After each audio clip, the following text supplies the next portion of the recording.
Le imprese familiari, realtà fondante l'economia italiana, negli anni si sono dovute confrontare con i continui cambiamenti delle dinamiche sociali, economiche, politiche e culturali, mantenendo il dialogo tra le generazioni di chi ha creato l'attività e di chi l'ha ereditata. Sull'argomento si è fatto il punto ieri pomeriggio nel corso di un convegno organizzato dal gruppo Giovani Imprenditori di Sicilia di Confcommercio, con l'intervento di Paolo Galimberti, presidente nazionale dei Giovani Imprenditori, il presidente regionale Giovanni Arena, Pietro Agen, presidente di Confcommercio Sicilia, Salvino Caputo, presidente della terza commissione attività produttive all'ARS, i manager di aziende di consulenza Stefano Scabbio e Luca Petoletti.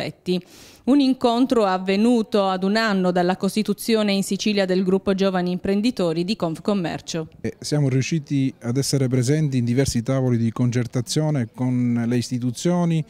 nei tavoli di concertazione come magari anche la terza commissione attività produttive, che può essere una delle commissioni a cui fa riferimento il nostro settore. In un periodo di crisi come questa le difficoltà che si trovano è il mantenimento delle quote di mercato per le aziende esistenti e sicuramente per le aziende che iniziano le difficoltà dell'accesso al credito.